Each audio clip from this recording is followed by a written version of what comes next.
All right, Shalom. Before I get started, Barakati Yahweh, Barakati Yahweh Shai, Barakati Yahweh, Barakati Yahweh Shai, Barakati Yahweh, Barakati Yahweh Shai, Kahala Yahweh, Bahashem, Yahweh Shai, Bahashem, Rachakwadash. Secondly, want to give double honors to the elders apostles, the great millstone who rule well and teach well, and who are the true leaders of Israel today. I also like to give another shout out to the head of the Man of Israel camp, the Ak Chazat, whom I teach under down here in Greenville, South Carolina. And I also like to give another shout out to Yeshua Akim, you brothers out there that's pushing this truth in all sincerity and righteousness in these last days. All right, and I also like to give another shout out to you Israelite foreigners that's looking like the other heathen nations causing confusion, coming back to your heritage in these last days.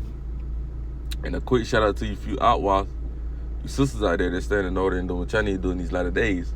To y'all, like to say shalom. All right, and I'll come back through the spirit and power of Yahweh Shem Yahweh with another quick exhortation video. And I wanted to pretty much talk about a situation that happened. This was, if I'm not mistaken, this was either, because the day is Sunday, I believe this was Saturday. Yeah, this was Saturday morning. Yup, I'm right. Saturday morning. Because usually I get up on Saturday morning. This particular day, I got a primary job. I'm not gonna say where, but I decided to do not that, but I decided to do my other little job, my little door dashing job, because I ain't did it in a little minute. So I decided to do that for a little bit. And after I got done, I went to Dollar General, to get some orange juice and a couple of other things. I believe I got orange juice, some soap and stuff, toothbrush, and all that bullshit. But I went to the little self checkout aisle, because Dollar General got a little self checkout aisle now. If you don't know, if you never seen it, and this other the Edomite that worked there, he was at the cash register, and he was just talking to me. He was a mofin, if I'm not mistaken. Because at one time when I went in that Dollar General, he was saying something about his boyfriend or something. So I'm pretty sure it was a mo. He's not. You really gotta look at him and tell that he's a mo. He's not gonna really, openly really show it like that. But you can tell he's a mo by the way he's talking stuff like that. But he was pretty much talking to me about that Texas situation, right? He was like how it was gonna be another civil war, and I'm like, yeah, man. I'm not saying too much, because, why, not trying to make yourself a target, because that will ultimately they won't. Especially like the second head of the camp was saying, we got to be more circumspect around who we're around, man. We got to really visualize, who we be talking to and how we talk to people, man. Because, they might be watching us at the end of the day. But not to get off topic, he was pretty much saying, this is the key part now. He was pretty much saying how he was telling me how him and one of his homeboys or whatever was saying for the longest how, it was going to be a destruction that was going to come, or a collapse that was going to come. But the thing was, he said, we don't know how it's going to be built back up. And I'm like, in my head, I'm not saying that. I'm like, yeah, man, you're right. I don't know neither. Not knowing damn well, I know this place ain't rising back the fuck up when it crumbles, man. That's the point I want to do the video on. It's going to be a short little video. But when he said that, man, I was like, that's a video right there. Because that's what these people think. They think just because Babylon failed many different times, like the Great Depression, all that bullshit, 9/11, all that bullshit, they think it's going to rise back up, not knowing that this is it for America. When America hit, when America fall, speedily, man, that's it. That's it. This place will not rise again. This place will never stand again. This place, hey, like the scripture say, matter of fact, it's in Isaiah 13. Because once this place falls, there is no rising back up for Babylon, man. Isaiah 13, and we're going to start at verse 19. It says, in Babylon, which of Babylon is who? America. In Babylon, the glory of kingdoms. Yeah, this is a glory kingdom, a so-called glory kingdom in wickedness, right? It says, in Babylon, the glory of kingdoms, the beauty of the Chaldees, right? Because this is a modern-day Chaldees now, right? It says, ecstasy should be, and if I'm not mistaken, the Chaldees was known for their witchcraft, man. And what is America known for? Witchcraft. It says in the Chaldees, ecstasy should be as when the Most High Yahweh overthrew Sodom and Gomorrah. So the same way Yahweh Hashem Shai overthrew Sodom and Gomorrah. And what was Sodom and Gomorrah known for? That more activity, that nasty people community, that transformer community, man. Right? And then now Revelation, the 11th chapter, verse 8 tell you that this is a spiritual Sodom in Egypt, right? So it's saying the same way Sodom in Egypt was, the same way Sodom was, the same way Babylon is going to be. And how was Babylon destroyed? How was Sodom and Gomorrah destroyed? By fire, right? And how is America going to be destroyed? By fire. World War III, and also when Yahweh Shah come with the chariots, man, with the angels. And then,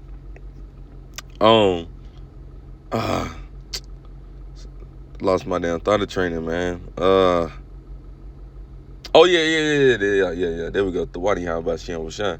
And another thing too, that's how we know it's not talking about ancient Babylon, right? Is because ancient Babylon wasn't destroyed by fire. It wasn't.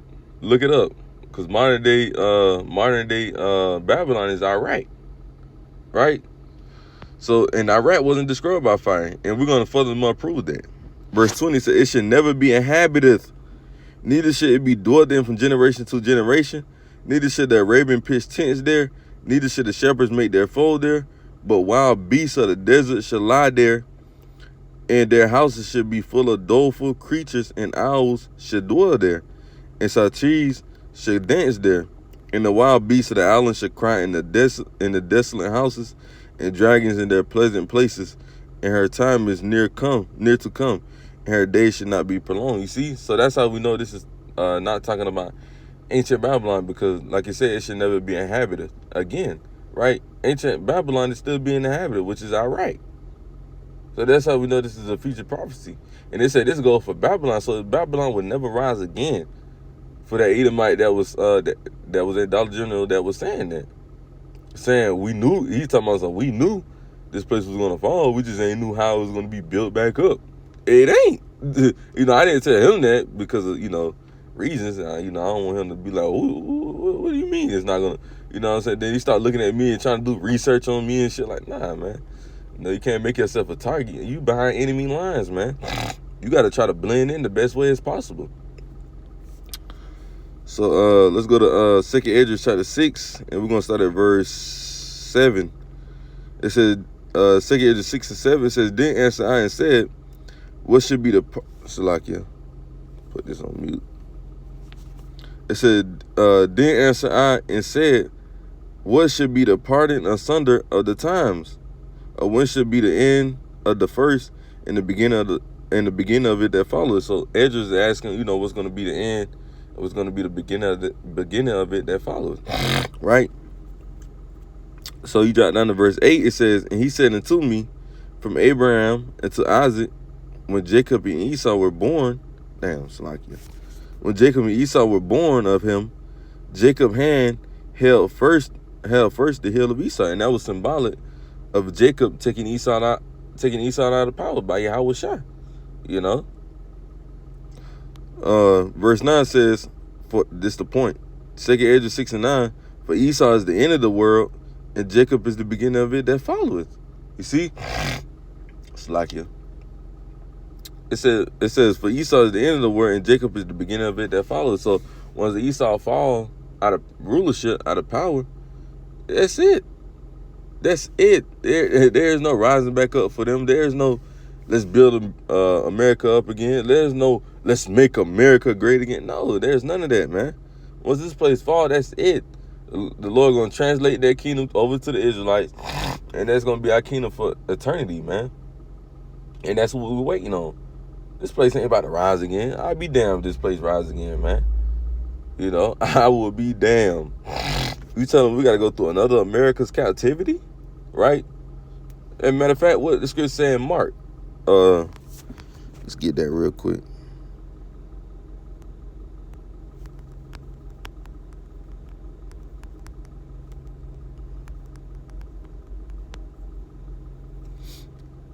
No, this ain't it.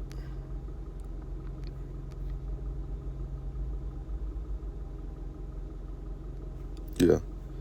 It's in Mark too, but I get it in Matthews. Matthew 12:25 says, and Yahweh knew their thoughts, and said unto them, every kingdom divided against itself is brought to desolation, and every city or house divided against itself shall not stand. So this place will never stand because they are divided against each other. It's only getting worse and worse and worse, man. It's only getting worse. So this place will never be able to stand. America is on its last legs, man. That table is about to get ready to be taken down, man. And we waiting for this place to go, man. We is tired of this place known as America, man. This place is vet station of spirit, man. And niggas don't want to get the hell up out of here though, man. Niggas love it in America. This is their kingdom, man. Like I tell you, Joel, the second chapter, they look at this place as is Sodom and Gomorrah, man. You know, that's how they look at this place, man. As Sodom and Gomorrah, man. I mean, not Sodom and Gomorrah. Like, I'm tripping. Not Salakia. I'm glad I caught myself. Not like Sodom and Gomorrah, like the Garden of Eden. That's what I meant to say. Salakia, big Salakia. But like I was saying, that was Satan, you know, trying to get me to be distracted. Well, not distracted, but trying to fuck with my words. But yeah, you know, how people look at this place as, you know, well, they do look at, now that I think about it, technically they do look at this place as Sodom and Gomorrah because they with the shit, man, you know. So technically I'm not wrong. But we'll end it with Malachi, the first chapter, and we'll start at verse 1. It says, the burden of the word of the Lord Yahweh to Israel by Malachi. I have loved you, said the Lord Yahweh. Yet ye say, wherein hast thou loved us? Was not Esau Jacob's brother, said the Lord Yahweh? Yet I loved Jacob, and I hated Esau. So he loved Jacob, and he hated Esau, right? It says, I loved Jacob, and I hated Esau, and laid his mountain and his heritage waste for the dragons of the wilderness. The point is verse 4. It says, whereas Edom said, we are impoverished, right? And that word impoverished pretty much means brought low, right? It says, whereas Edom said, we are impoverished, because this was the time, you know, when they was dwelling in the caves, you know, they fell from rulership, right? The pagan Roman Empire fell, right? It says, whereas Edom said, we are impoverished, but we will return and build the desolate places. The desolate places are what? America, right? They built this place up through who? Jake, you so-called Negroes. It said, thus said the Lord Yahweh of hosts, they shall build, but I will throw down. And they should build, but I will throw down. And they shall call them the border of wickedness, and the people against whom the Lord Yahweh had aimed the nation forever, man. You see, the Lord said they shall build, but I will throw it down. Yeah, they built this place back up, but guess what? The Lord said he's going to throw it down. Ain't no rising America back up and then, you know, that's it. No, hell no. And if they did try, guess what? The Lord's going to throw that bitch right back the fuck down, man, because this place ain't prophesied to rise back up. Once it falls, that's it. It's over with. It's done. Esau don't think about another kingdom, another rulership. You had 3 times the rule, right? The Greeks, the Romans in America, you done had 3 times the rule, man. You done. Your time is it. 3 strikes, you're out. You know. So yeah, man, that's pretty much all I had. You know, I want to, you know, land on that situation that happened, you know. So Lord willing, this video was edifying. We're going to close it out with giving our praises and glory to Yahweh, Bahashem, Yahweh Shai, Bahashem, Rachak Wadash. Shalom until the next time. Shalom.